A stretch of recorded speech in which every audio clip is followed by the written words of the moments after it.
All right. Hello, everyone. Thanks for tuning in today. We appreciate the continued support as always. We've brought back a guest that we've had in the past, and we're so excited to have him again and just share his thoughts on what's going on right now and how we can continue to support each other. So welcome. We've been doing this for a while now and bringing on individuals across the nation and just to talk about recovery and how people can be supported during this time. So for those that don't know, my name is Wes Van Epps. I work for Wisconsin Voices for Recovery.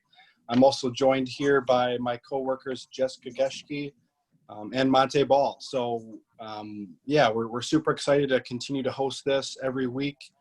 We get so many people that reach out and even watch our videos later too. And we know that it is making a difference and impacting people in a positive way during this time. So that's why we continue to do it, just to, for you guys to engage and watch what's going on out there, as well as tuning in live for those that are live today. So yeah, welcome. Thank you. Like I said, we've got Joseph Green coming on with us today. So what I'm going to be doing, I'm actually going to be handing this off to Jessica, who's going to be moderating today's, and then we'll get going. Thank you so much, Wes. I just wanted to reiterate one thing that Wes just said. So we're joined by our coworker, Monte Ball, today. That hasn't even been publicly announced. So woo! So Monte Ball is here with us, and he joins us on our Wisconsin Voice for Recovery staff as of Monday. So he's fresh out of the gate. And this is his first live with us as an employee.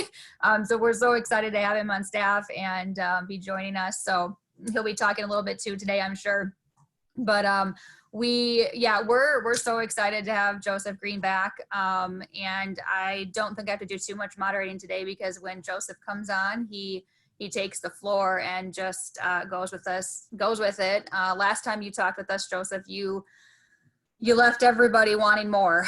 And so now in a time, I feel like our nation is in crisis, and we need a sound voice to kind of come in and give us some inspiration. And so I'm going to just hand it over to you and give the floor to you.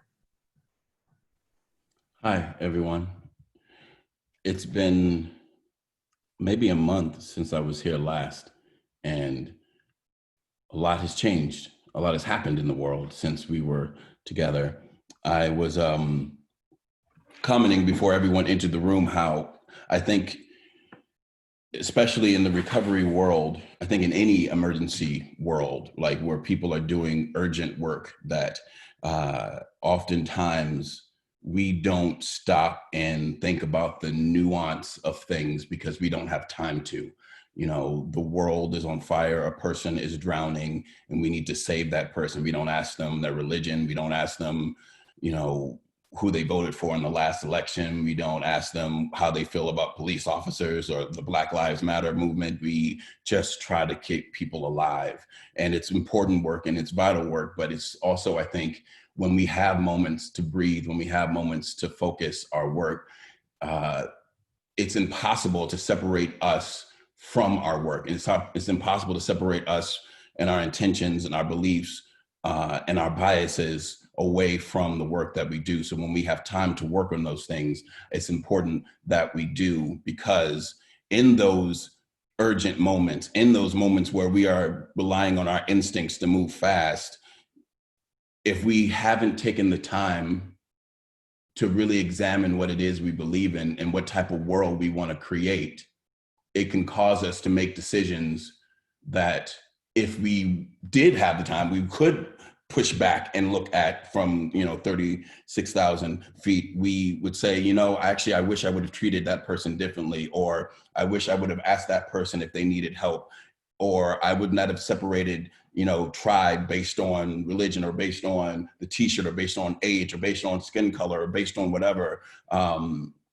And so this is one of those moments. This is a 30-minute meditation, if you will, a moment for us to pause and breathe and to consider, the trials and struggles and tribulations of people that we may not quite understand. But if there's anything we can relate on in this space, is pain and suffering and what it's like to lose people that we care about, and what happens and what type of fire it can build in you to create change in spaces where other people simply aren't paying attention. When you think about the lives we've lost, and we think about how I even met most of you, which was at the rally, we created a space where we said, I don't care if people are looking at us weird. I don't care if people are uncomfortable talking about this. I am willing to put myself out here in the middle of all of these folks and scream and shout about something that matters to me, in the hopes that it will be able to change and affect someone's life and save someone's life. And while we might not always be able to agree on the tactics, we can always, agree that life loss is a tragedy. And we have to figure out how to exist in a world together where we don't have to look like a person or come from where a person comes from to rally beside them, to stand beside them, and have conversation, and have uncomfortable conversations, because it's in that friction that growth happens. And I think that that has been sort of a cornerstone of my work in my life, uncomfortable conversations. And I have not avoided having these conversations in recovery spaces. I do it when it's brought up, mostly, or when people ask me to, as a Black person who has raised in white suburbia and just existed in so many different spaces, I tend to wait to be asked my opinion on things, especially when it deals in races, in spaces where race is not the thing that's predominantly being talked about. And I have my feelings about that, and it's something that I'm wrestling with. But I'm going to do that today, because that's what the hell is going on in the world. And I think it definitely affects the work that we do. And so I'm going to start by doing a poem, because I'm a poet, and that's what I do. And I am going to do a poem called Hands. And it's not my habit to say a lot before I do a poem, but I wrote this.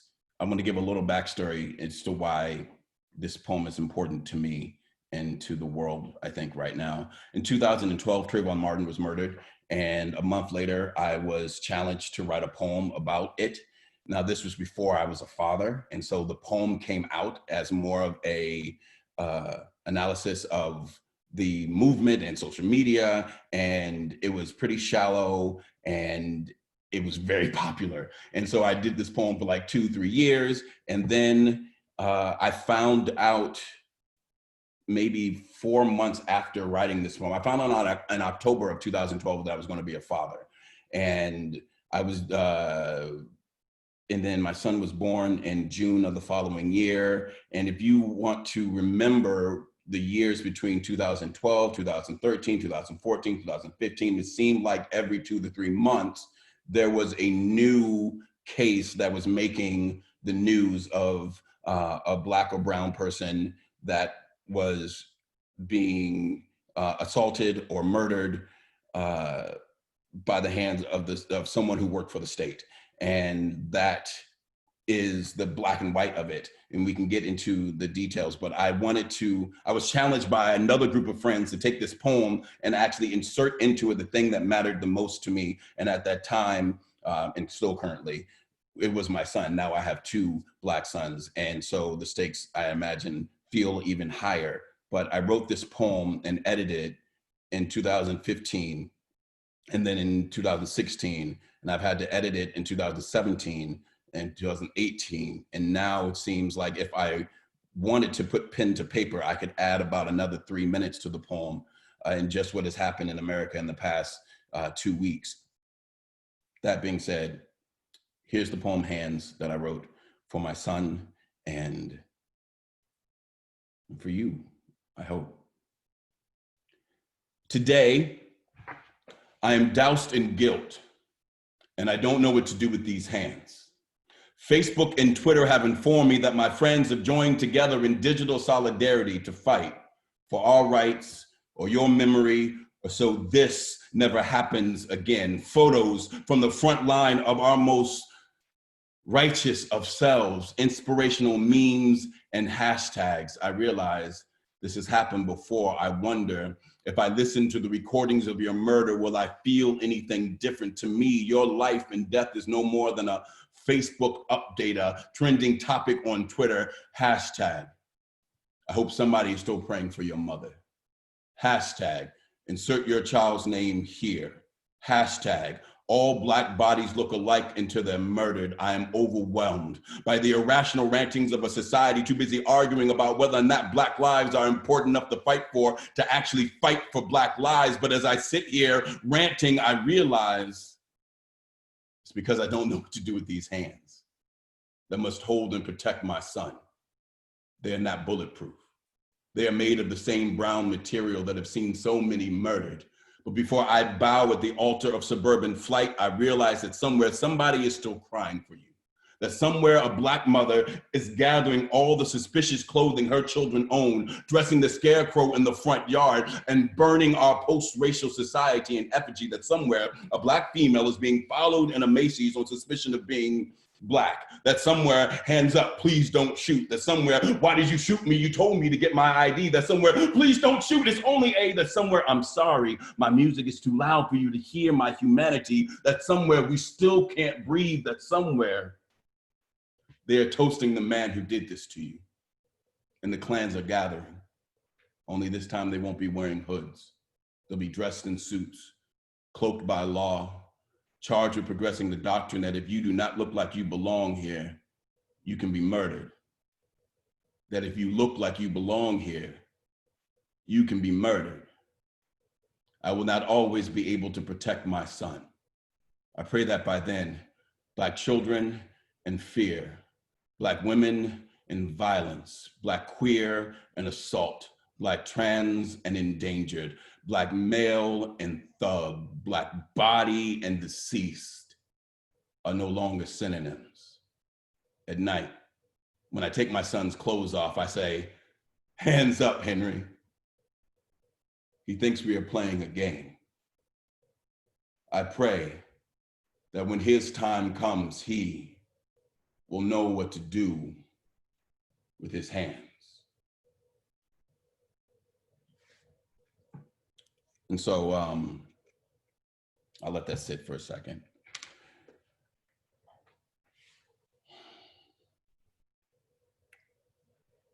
It's important, I think now more than ever, to turn to art, whatever your art may be. Not because you'll get a lot of views or it'll make you famous, but whenever things break, art has a unique ability to allow our souls to express themselves. It can connect us through story to other people. And at the very least, very minimum, which is amazing because this is a vital thing that we need in our lives as people, it gives us an outlet for our pain and shows us, I think, how we, no matter the circumstances we were written into, can eventually have the power to be the primary authors of our own story.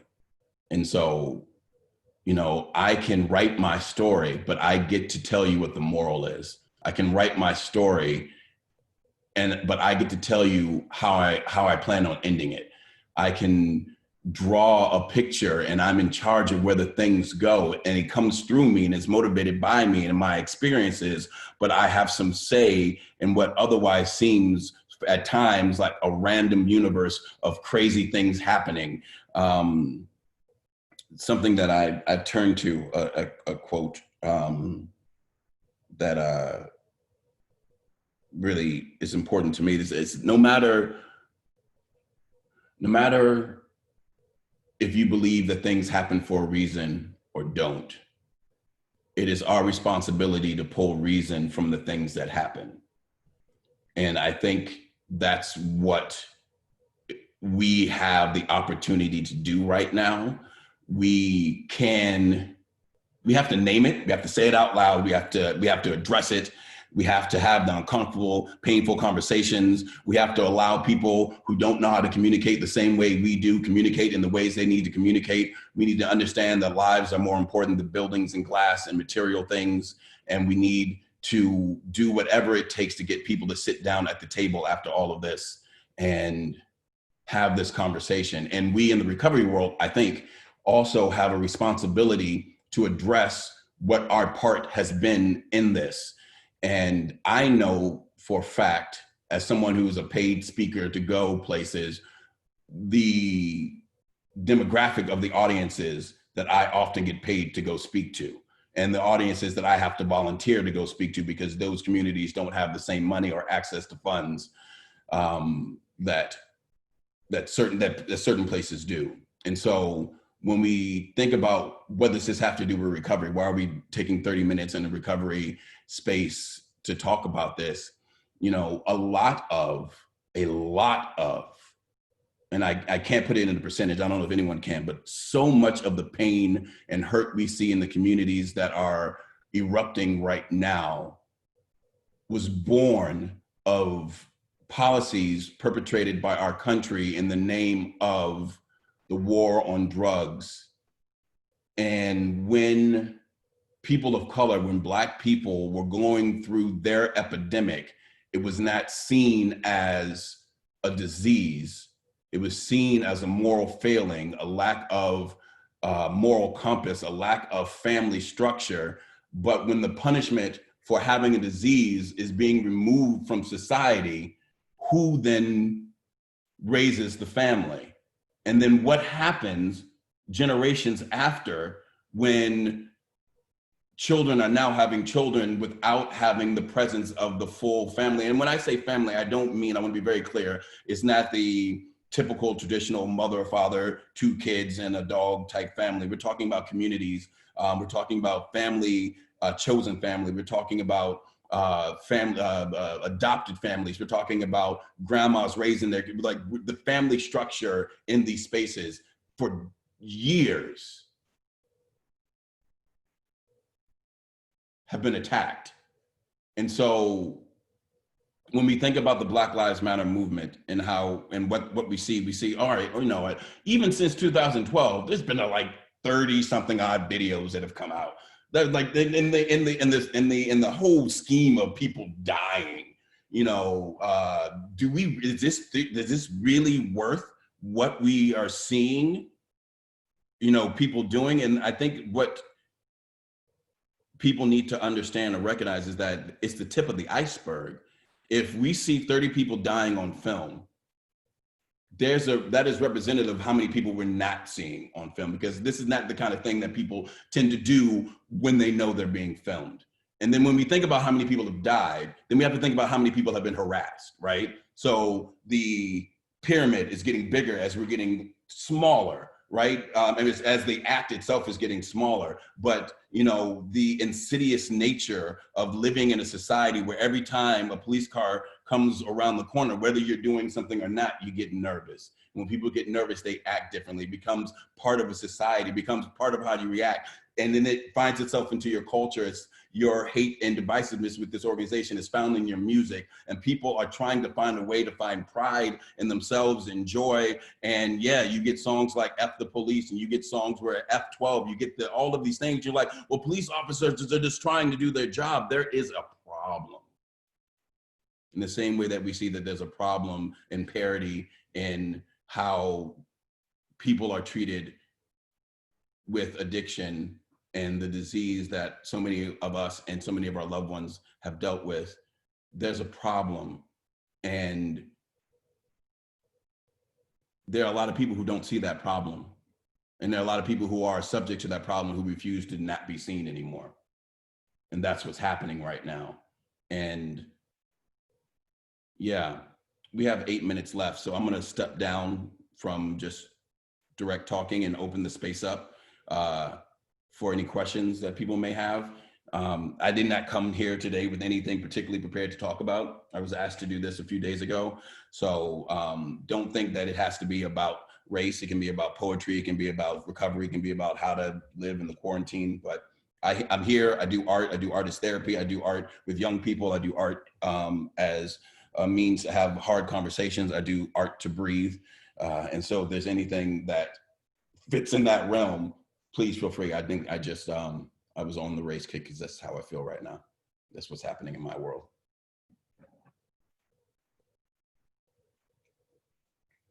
It's gonna be an awkward 8 minutes. I don't know why I say nothing. No, thank you so much. Does anyone have any questions for Joseph? Anything you want to learn more about, or I see that we have a couple things in the chat. Oh, there's a chat. Yeah, we have a chat. I'm gonna learn how to Zoom one day. I really am. So we have a lot of thank yous that really hit home with me. I think I would like for Monte to talk, since he remembers a little bit about what he wrote. If you want to go ahead, Monte. Yeah, Joseph. Beautiful, man. Honestly, I'm still stuck.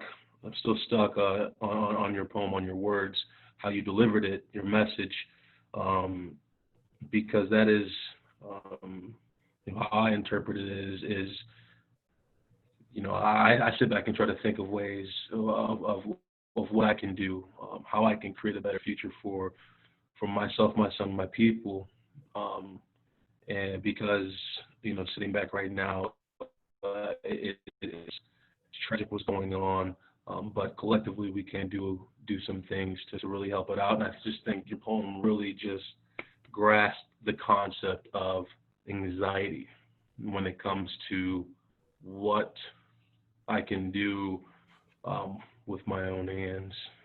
So beautiful. I really loved it. I really did. Thank you. When I do, so I do this poem way more than I would like to. It's crazy. The two poems that hurt the most to do are the poems that are constantly asked to do. And one is about losing my friend to overdose by suicide by overdose. And then there's this poem, which is about, not being able to protect the thing that I love the most. And I think when I do this in schools, I ask students, I say, what do you think the theme of this poem is? What am I talking about? And police violence and race. And I said, yeah, but what else? And then we were cutting through topics. I said, at the end of the day, and the reason why I do this poem and insist on doing it in front of, I've done it in front of 2,000 police officers. I've done it everywhere that I can possibly do it. And it's about protecting the people you love.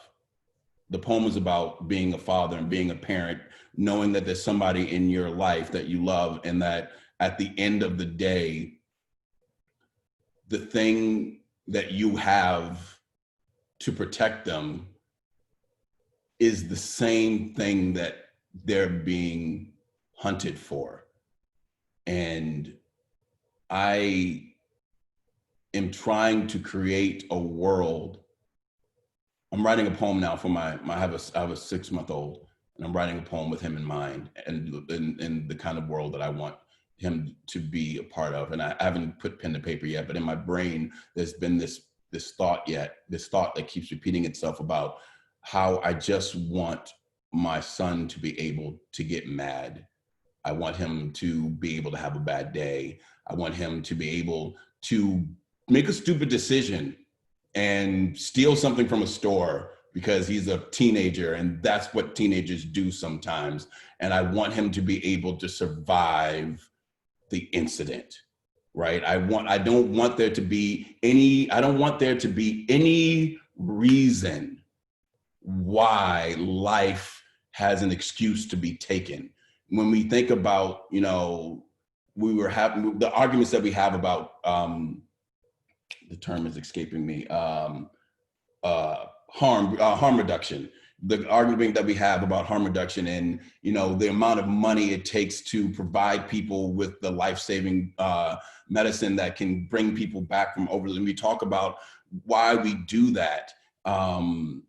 you know, people want to say, oh man, well, they're doing it to themselves. And, you know, if they just had enough willpower, they could pull themselves out of it. And why are we giving millions of dollars to a section of our society that's obviously given up on themselves? And we could have that, if that's the part of it that you want to see, you can have that same conversation about these neighborhoods. You can look at these spaces and say, these people do it to themselves. Why won't their fathers stay at home? And why are they having children at such a young age? And why da da da da da? Well, I work in their schools and I know what the communities are going through.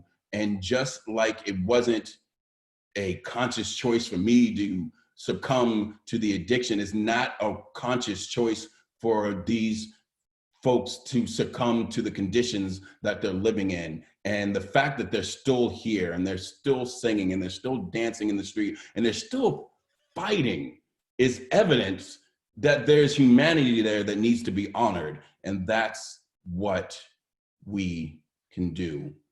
If you're thinking about what it is you can do in every possible way, you can honor humanity. You don't have to get out into the streets. You don't have to pick up a sign. You can repost things. You can have conversations with people in your family when they try to take the humanity away from a group of people, when they try to condone, you know, what's happening in these spaces, when they try to blame the victim, you can speak up.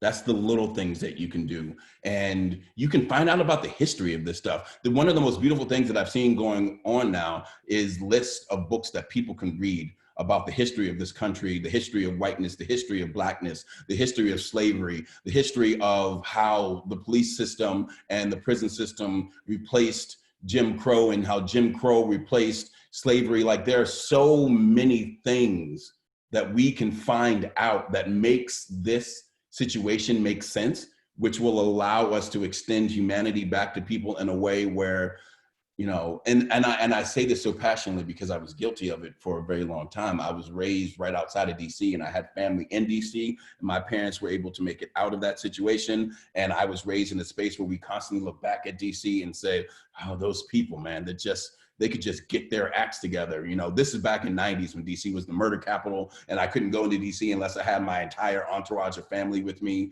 And then I started working there, and you find out real quick that nobody wants this. Nobody wants addiction. Nobody wants poverty. Nobody wants to die in the streets. Nobody wants that. And so, yeah, that's our time. Are there any other questions, comments?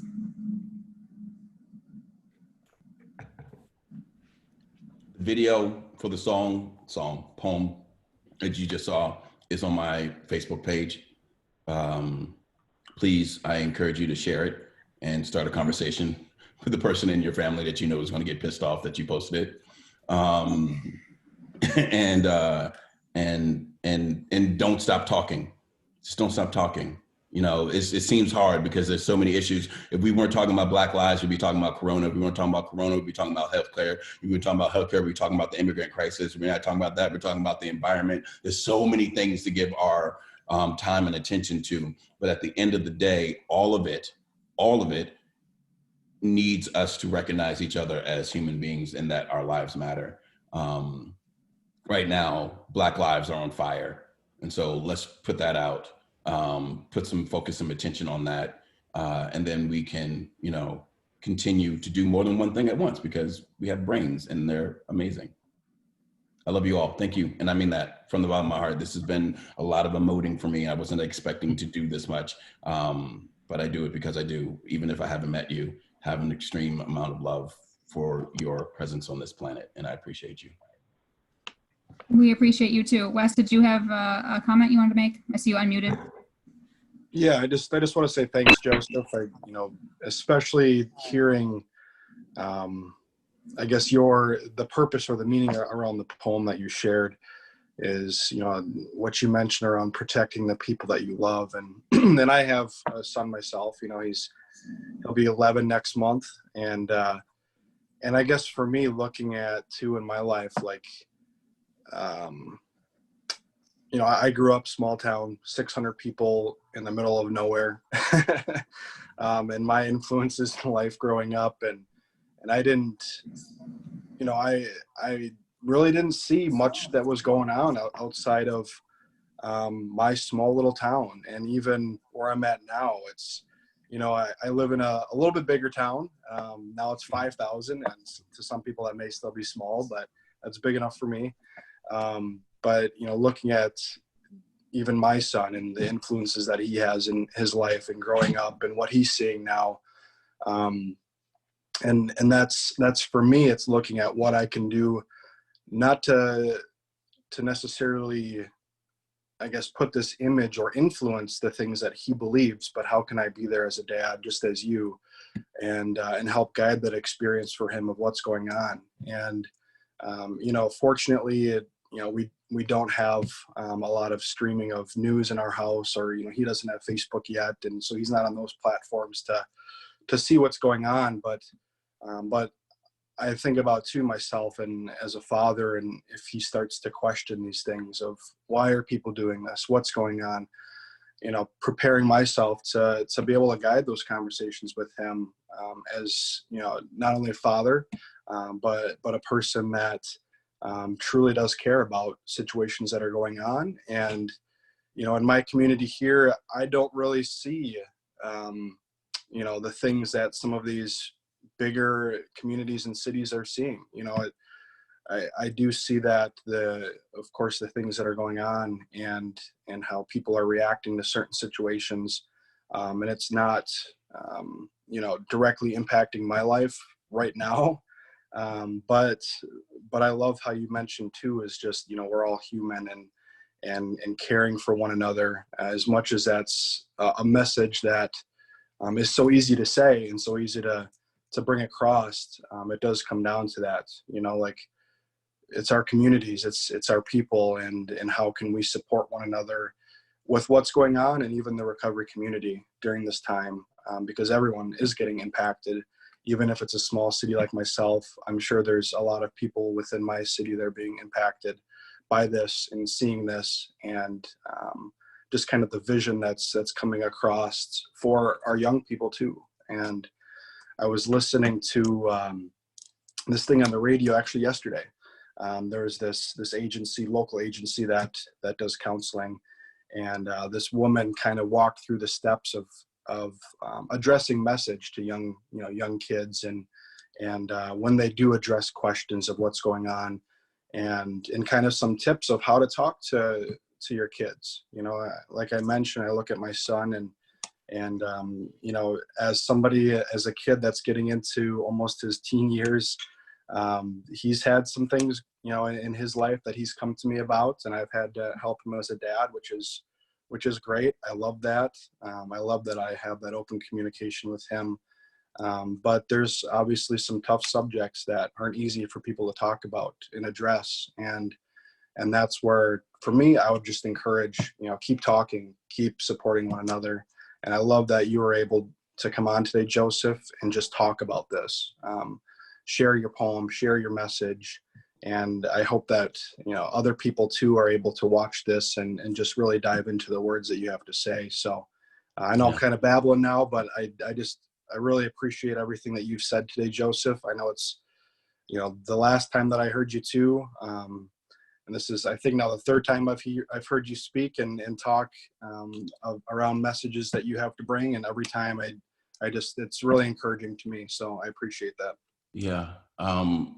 And just before I go, I realize we're over time, but thank you all for thinking this was important enough to be here in this space.